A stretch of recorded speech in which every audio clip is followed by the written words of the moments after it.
Say hello to my little friend. Hey guys, Gary J here. And today we're looking at one of my favorite pistols, as they all are. And this is a Dan Wesson pistol, 357 Magnum. Now sometimes people get confused and they say, well, that's the same thing as Smith & Wesson. No, there's a big difference between Smith & Wesson and Dan Wesson. When we think of Smith & Wesson, we think of Daniel B. Wesson and Horace Smith. So Horace Smith and Daniel B. Wesson came up with a company, an armory of Smith & Wesson.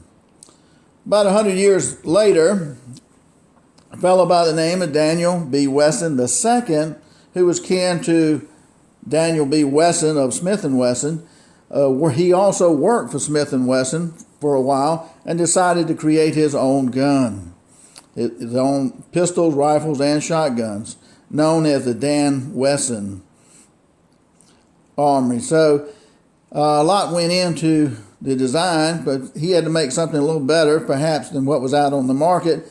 And he started out as a new entrepreneur in making his particular type of pistols, rifles, and shotguns. Probably Dan Wesson is more known for his pistols than anything else today.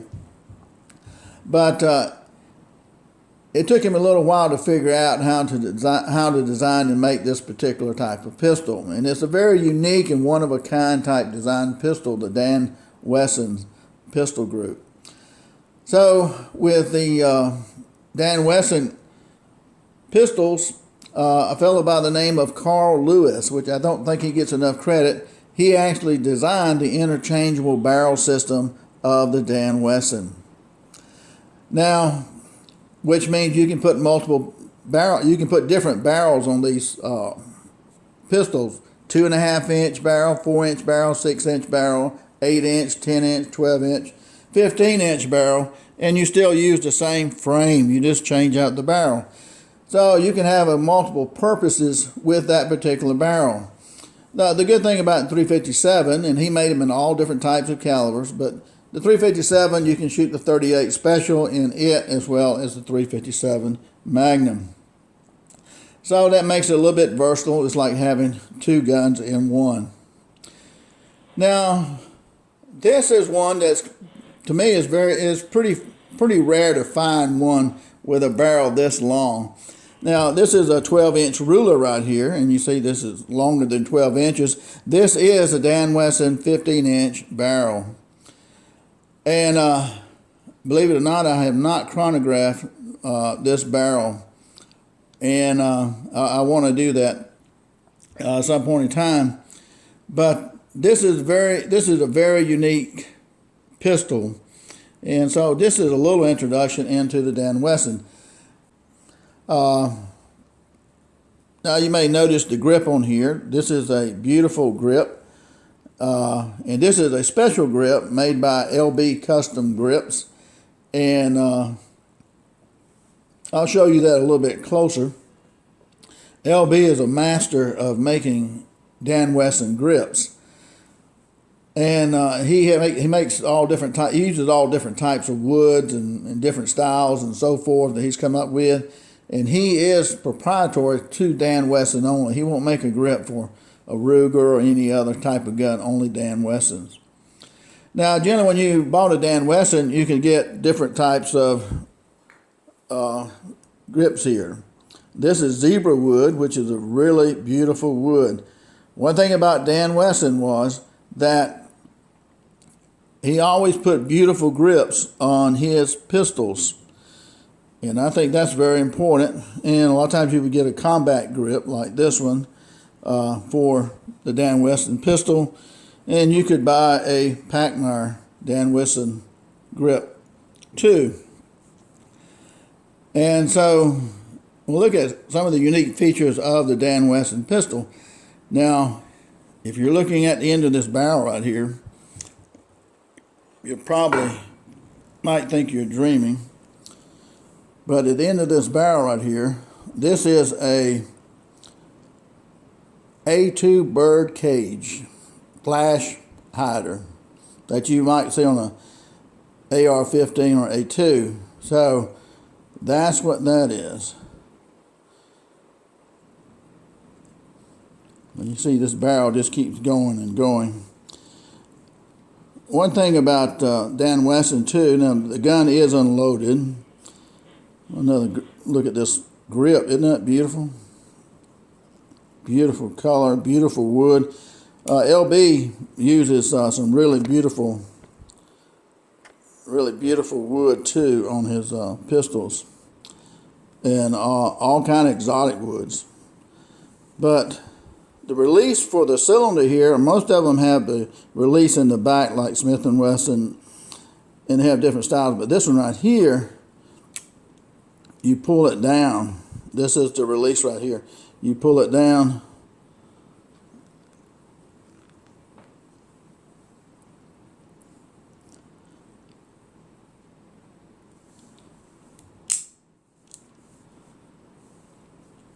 Now since you have interchangeable barrels, you can screw the barrel in here.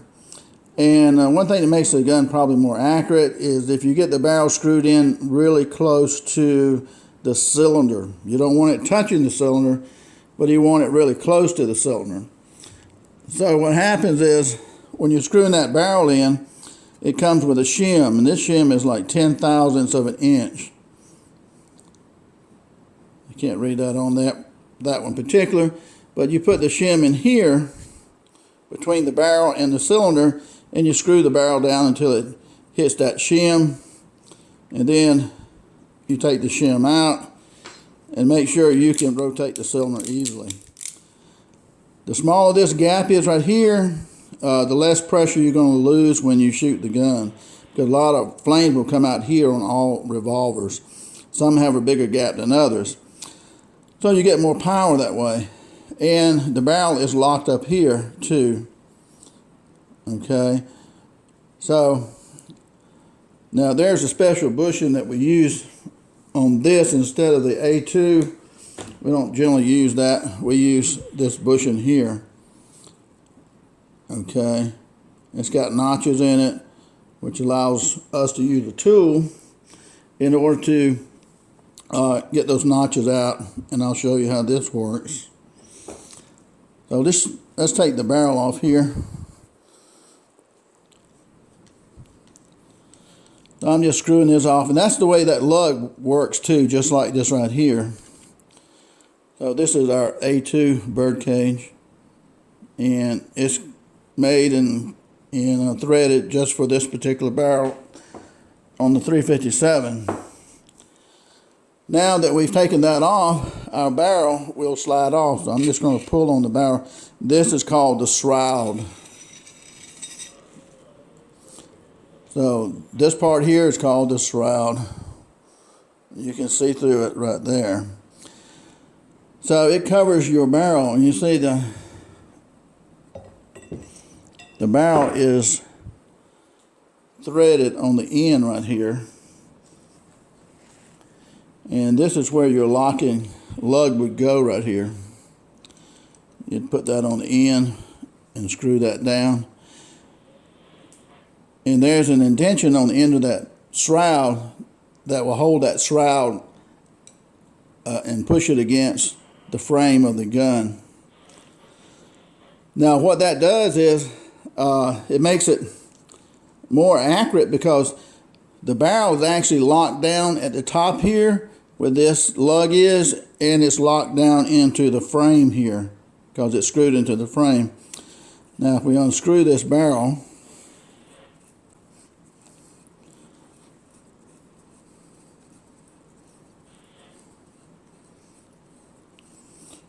it only takes a minute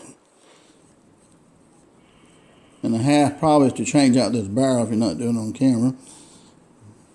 But you see the threads there on that. So now, this is what you have. And so that's what you have right there. Okay. Now, let's put this barrel on here. This is I believe about a 6-inch barrel. And we'll put this one on here. Now what you do here is push this out. See, it's got your locking lug here on the end. You pull the locking lug out. And now you want to stick the barrel in here. Line it up carefully. You don't want to cross thread it and screw this in.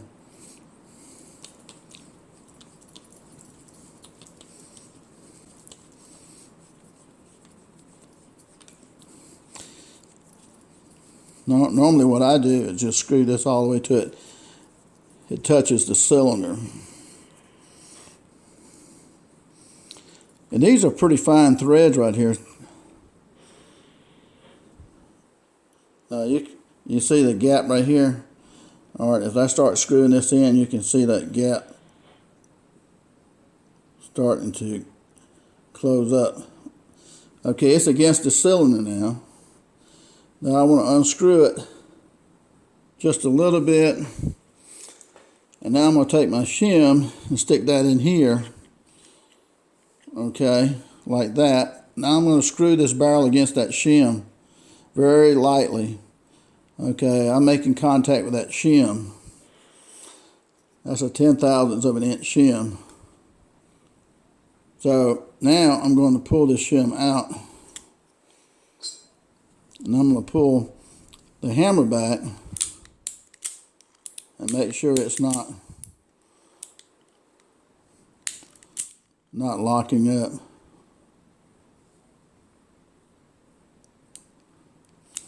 Okay, now that's about where that needs to be. I'm going to hold the barrel right here. Now normally I don't have this on here, but just for showing you how that works. Now we take our shroud, see it's empty, and this piece right here will go into, well, there's a little pin right here.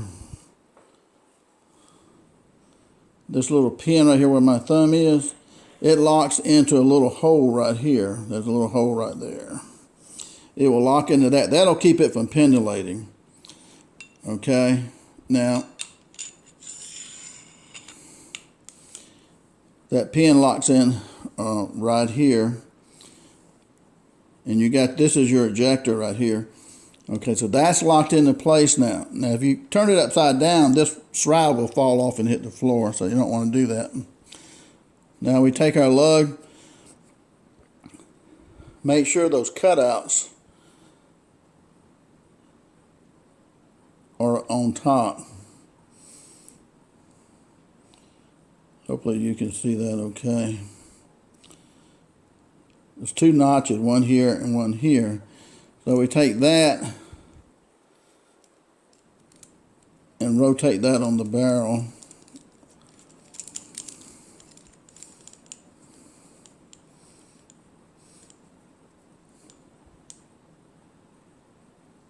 Okay, we've got that started on the barrel.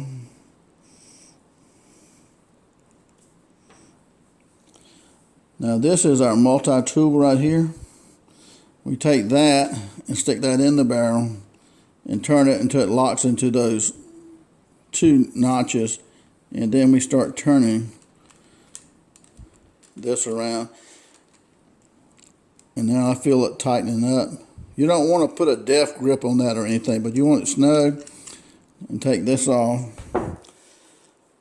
Now you've got this barrel on here now.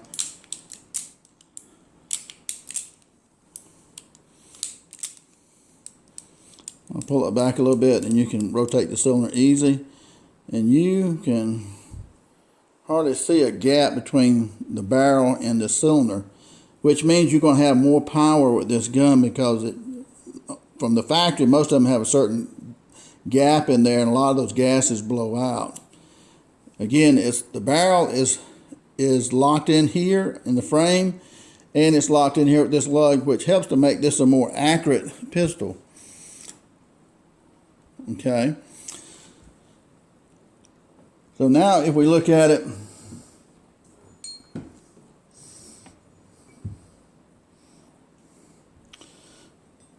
And we take our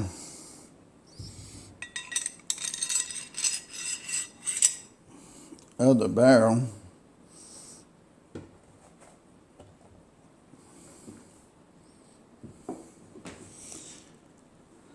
You see the big difference in,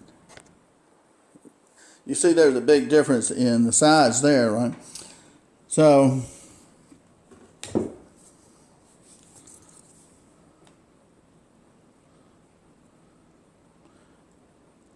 no, that's a 8-inch barrel. That's an 8-inch barrel. And here's another barrel. And that barrel would be 3.5 on the shroud there. So you get multiple barrels for these right here. And this would be the barrel that goes with that. So this is just kind of one of the unique designs of the Dan Wesson. Another thing about the Dan Wesson was too that looking at this multi-tool right here,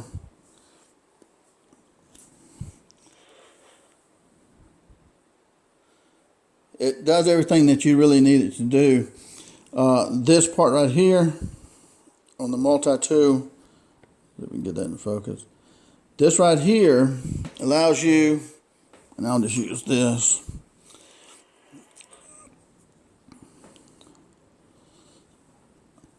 you see this hole right here? This allows you to take this and stick it in this hole right here and to loosen this screw in here, which allows you to pull this sight off. In here, we have some different sights here that you can use. If you don't want to use a red sight, you could use a yellow sight. And get this back in focus.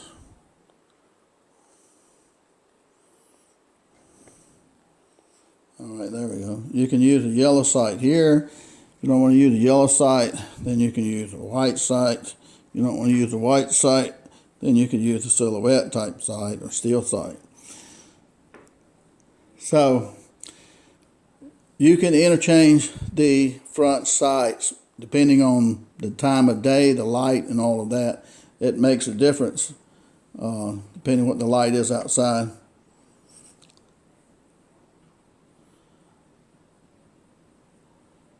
And this hole right here, remember, this is the little pinhole that holds the shroud, which this is the shroud, to the frame so it doesn't rotate. And, okay, your Dan Wesson grip right here has a screw in here.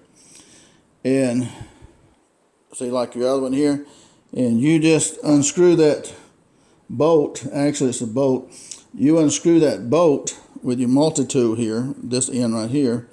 Unscrew that bolt, stick that in here, and this comes right off. And you don't have screws in here to take away from the beauty of the grip, which is nice. It only takes a minute, 30 seconds to take this off and put on another grip, whichever one you want. So that's kind of the beauty of the Dan Wesson. So if you're looking, sorry about that, but looking at this too, you'll notice that looking at the Dan Wesson, this is actually a beautiful, beautiful pistol. And because if you look at the bluing on it, now this pistol is probably 1982 maybe. This pistol has a dark, beautiful bluing to it. Incredible bluing. Real expensive, premier grade bluing. And that's the way all of Dan Wesson's pistols came. This beautiful bluing, this beautiful aesthetic design. Again, your latches right here for opening the cylinder. And a beautiful grip like the zebra grips for your Dan Wesson. And the interchangeable front sights. And on the rear sight, if you're adjusting your rear sight, you would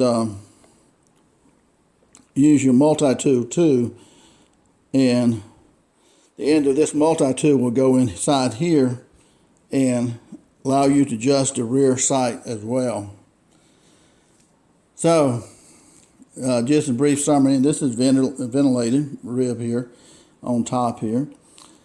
So, we can go from a 2.5 to 4 inch barrel, 6 inch, 8 inch, 12 inch, 15 inch barrels for these pistols. On the model 15-2, we can get all different types of grips for them as well, and we can adjust the sight here, the rear sight, remove the front sight, all using a multi-tool here, and remove the grips with our multi-tool. And so we have everything that we really need. And using our shim here, about 0.10 of an inch, we can put our barrel in here as tight as we want to, at least 0.10 of an inch. And the gun will be more powerful. It's more accurate a lot of times because the barrel itself is seated here firmly and up here at the end firmly too. And again, it's just a beautiful pistol, beautiful presentation type bluing, beautiful grips, just unique design. And you can see right here, this locking lug, these points right here is where your multi-tool goes in. It's got those notches on the multi-tool that goes in here. And you just turn it until it drops. So it's only takes, once you do this a couple of times, only takes you about a minute to change out a barrel to whatever size barrel you want and to adjust it.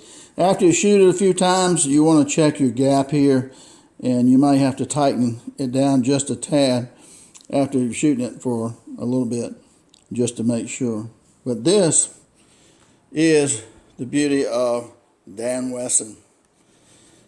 They have a lot of different types of Dan Wesson. They made Dan Wesson in a case as well, with the barrel with a 2.5, 4, 6, and 8 inch barrel too, and the 445 Super Mags, and 375 Super Mag, and 357 Super Mags, and 44 Magnums. Now, they're just a bunch of pistols, 41 caliber. But just wanted to show you that.